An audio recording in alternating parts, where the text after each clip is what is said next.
She's getting behind the wheel of Zip Tie, and it's got a mind of its own. Precious Cooper, the queen of the streets, and Zip Tie has gave her fist before.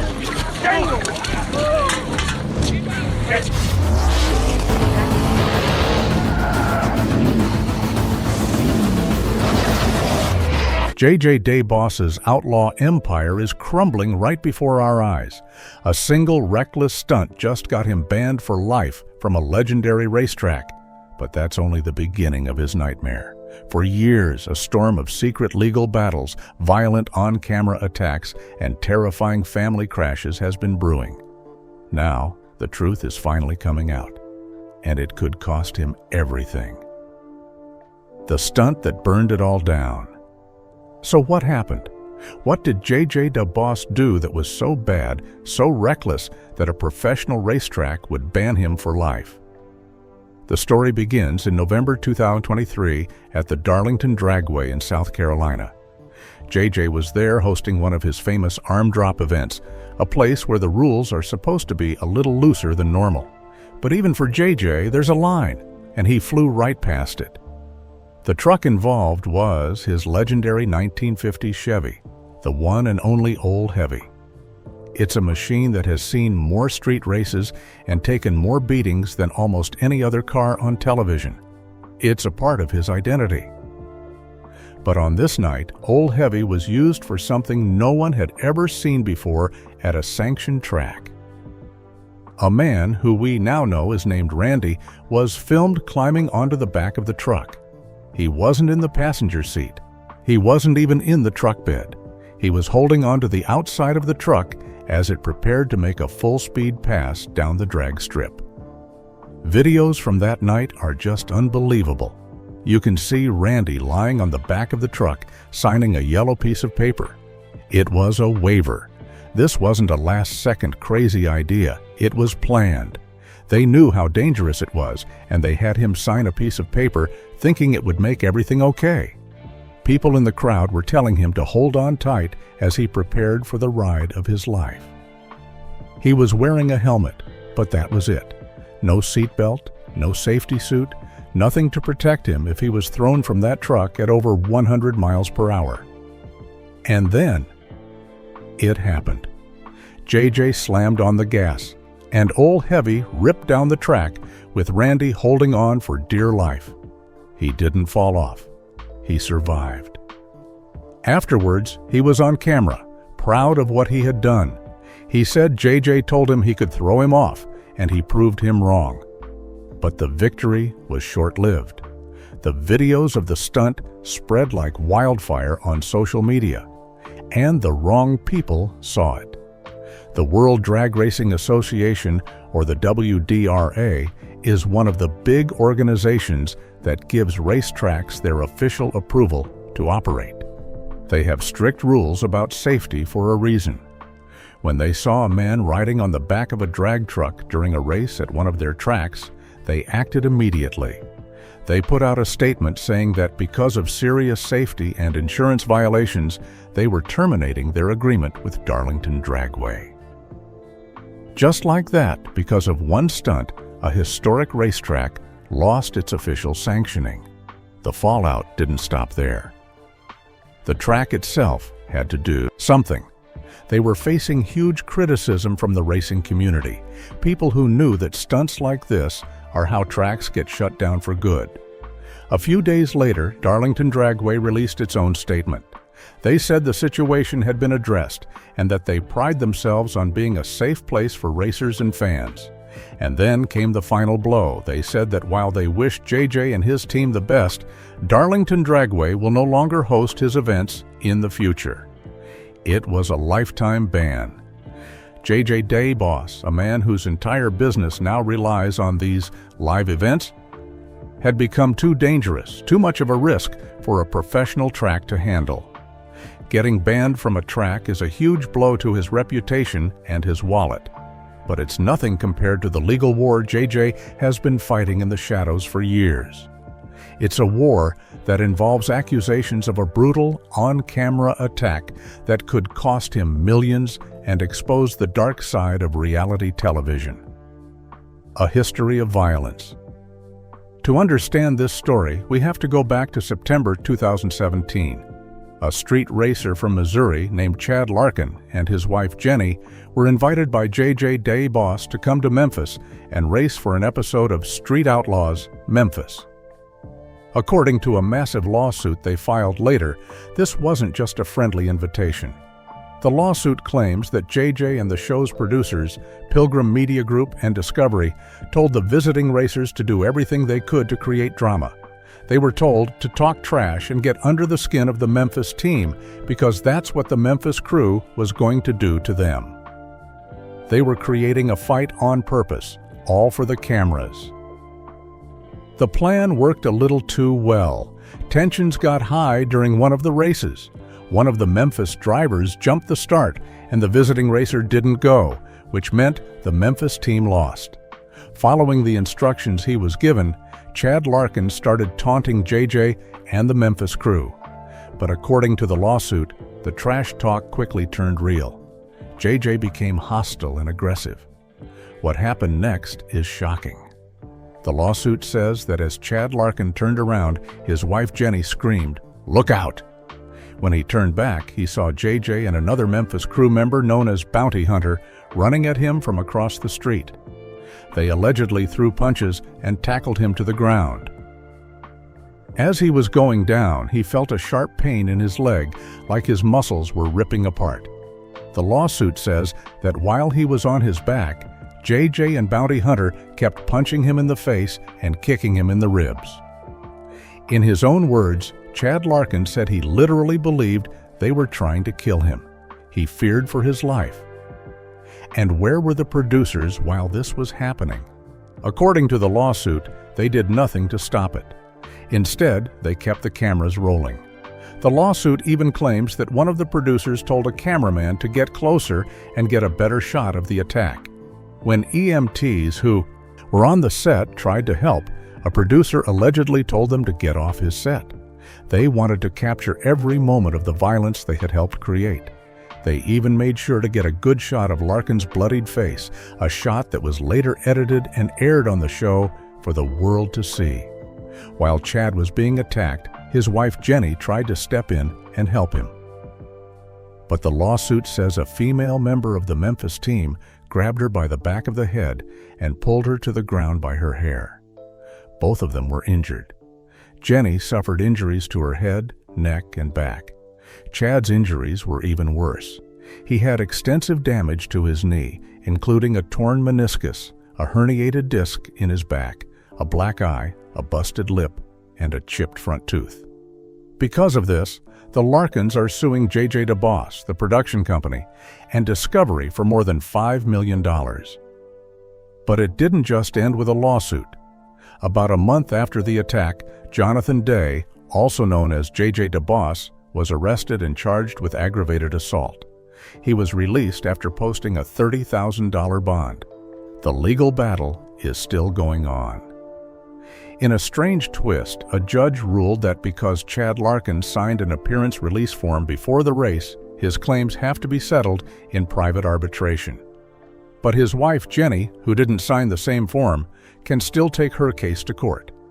This means that years later, JJ is still facing the consequences of that violent night. Fighting a multi-million-dollar lawsuit is one thing, but the battles JJ and his family have faced on the asphalt are even more terrifying. The danger isn't just coming from other racers, it's coming from inside his own family. And the worst crash of his life happened when he lined up to race the one person he trusts most in the world, his own wife. The crash that nearly broke the family. The world of street outlaws is all about pushing cars to their absolute limit, but in early January 2022, during the filming of Street Outlaws, America's List, that limit was pushed too far. The race took place in La Villa, Texas, and it was a classic Memphis matchup. J.J. Day Boss against his wife, Trisha Day, who racers know as Midget. This was a battle between husband and wife, two of the most experienced racers on the team. JJ was behind the wheel of his Chevy 2 called Hummingbird, and Trisha was driving her own Chevy 2, a car named Zip Tie. They launched off the line, a blur of speed and noise. Tricia was having a great run, and she was just about to take the win in a very close race. But then disaster struck. According to JJ, something went terribly wrong inside his car. He said a blow-off tube or an oil line came loose, and in an instant, fire erupted inside the cockpit, burning his face and hands. Blinded and fighting the flames, his car veered and made contact with Tricia's. The impact was catastrophic. JJ's car, Hummingbird, was sent tumbling into a ditch off the side of the road. But Tricia got the worst of it. The contact sent her car careening in the other direction. She lost all control and slammed with incredible force into a production van that was parked far beyond the finish line. The very equipment that was there to film the show became a brutal, solid wall that her car smashed into. The aftermath looked like a war zone. Both cars were destroyed. JJ and Tricia were hurt. They were both rushed to a local hospital. JJ was treated for the burns on his face and hands. But Tricia's injuries were far more serious. The impact she took was so violent that she suffered major injuries to her hips. It was the kind of crash that could end a career, or worse. In the days after the wreck, JJ tried to keep a brave face. He posted videos from the hospital, joking around while his crew was already back at the shop, working to repair his car. Tricia was even seen smiling from her hospital bed. They showed the world that they were tough and that they would be back. And Tricia's recovery and her incredible return to racing became a powerful story of strength. But the images of that crash, of husband and wife colliding in a fiery wreck, served as a terrifying reminder of the price they pay for the life they've chosen. The very thing that holds their family together, the love of racing, is also the thing that can tear them apart in the blink of an eye.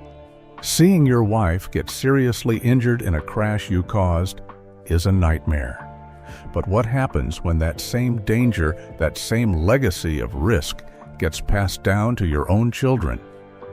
That nightmare became a terrifying reality for JJ when his oldest daughter got behind the wheel, and history repeated itself in the most tragic way possible. Like father, like daughter, for JJ DeBoss, family is everything. His motto has always been about family first, and he has brought his entire family into the world of street racing. His wife Tricia is a champion racer. His nephew Doughboy is a key member of the team. Even his younger daughter, Mallory, has gotten behind the wheel of Old Heavy. But it was his oldest daughter, known to the world as Wee Wee Day, who would face one of the most horrific crashes the family had ever seen. The crash happened at another one of JJ's arm drop events, this time at the Bonne Terre drag strip in Missouri. Wee Wee was in the first round of the small tire shootout, driving her powerful Dodge Demon. She was lined up against a racer named Brian Britt in his car, Beetlejuice. It was supposed to be just another race, another step in her journey to follow in her father's footsteps. But it turned into a moment of pure terror. As she neared the finish line, something went wrong. Wee Wee lost control of the Demon. The car swerved violently, and in an instant, it was sent into a brutal series of flips and rolls. The camera crews who were there filming said it was one of the worst crashes they had ever witnessed. The car was torn to pieces, a twisted wreck of metal and smoke. The crowd was stunned into silence. All that mattered was whether or not Wee Wee was okay. Her injuries were so serious and the situation was so critical that a regular ambulance wasn't enough. A helicopter had to be called to the track to airlift her to the hospital. For any parent, seeing your child airlifted from the scene of an accident is the ultimate nightmare. For JJ, it was the consequence of the world he had built, a world where this kind of danger is always just 1 second away. The racing world held its breath, waiting for news. Initial fears were that her injuries could be life-threatening. But thankfully, a short time later, JJ posted on social media that Wee Wee was in stable condition and was going to be okay. She was recovering. But the crash left a permanent mark on the family. It was no longer just about JJ and Tricia risking their own lives. Now, the next generation was paying the price. The legacy he was passing down was not just about winning races and making money. It was a legacy of incredible risk, of violent crashes, and of life-or-death moments on the asphalt. A track ban, a massive lawsuit, a near-fatal crash with his wife, and his own daughter being airlifted from the track. You have to ask yourself, where does this all come from? What makes a man push the limits this far, risking everything he has, including his own family? To understand JJ DeBoss, you have to go back to the beginning, to the one event that forged him into the outlaw he is today. Forging an outlaw. Jonathan Day was born in Memphis, Tennessee in 1973. He grew up poor in the small town of Joyner, Arkansas. His family were roofers, and for the first 20 years of his life, that's what he did too. He would work on roofs all day and spend every dollar he made fixing up old cars. From the time he was just 10 years old, he was driving and racing on the dirt and gravel roads of Mississippi County. Racing was in his blood. He came from a world of hustling, of doing whatever it took to make a few dollars. He started street racing because he didn't have the money for the expensive parts and fees to compete at a real racetrack. On the street, you didn't have to be the richest. You just had to be the smartest or the slickest. This is where he developed his famous outlaw style. He became known for leaving on the count of 2 when everyone else left on 3, getting that little jump that would win him the race. It's a move that became his signature, his way of saying, "Off with your head," to his competition. But that hustler lifestyle of living by his own rules eventually caught up with him. He made what he calls bad choices and wrong decisions, and it cost him his freedom. JJ DeBoss spent 8 years and 1 month in federal prison. On his website, he says that his time in prison was a learning process, something that made him appreciate and respect life and everyone in it. He presents it as the moment that changed him for the better, but when you look at what has happened in the years since, you have to wonder what lesson he really learned. He says he learned to respect life, but then he allows a man to ride on the back of his truck down a drag strip, risking that man's life and the future of the racetrack. He says he respects everyone, but he was arrested for allegedly beating a man so badly that the man thought he was going to die, all while the cameras were rolling. He built his brand on family, but he puts his wife and his own children in situations that lead to horrific, life-threatening crashes. The truth might be that prison didn't teach him to follow the rules of the outside world. It taught him how to survive and dominate in a world that has its own set of brutal rules. He came out of prison with that same hustler mentality, that same win-at-all-costs attitude that he learned on the back roads of Arkansas. He applied it to his business, buying and selling cars and building his racing empire from nothing. And he applied it to the world of television. He became a star because he was real, because he was an outlaw who didn't care about the rules. But now, he's finding out that in the real world, the rules fight back. The legal system, the professional racing organizations, and even the laws of physics are all closing in on him at once. The outlaw code that made him famous might be the very thing that brings him down. With his TV show Street Outlaws, Memphis off the air since 2021, and rumors that it has been canceled for good, JJ's future is more uncertain than ever. The live events that were supposed to be his next chapter are now in jeopardy because of his actions. He is a man under siege from all sides. So, with a lifetime ban from a major track, a multi-million-dollar lawsuit hanging over his head, and a family that has paid a heavy physical price for his legacy, the question is simple. Can the king of the street survive this perfect storm of trouble, or is his outlaw empire about to crumble for good?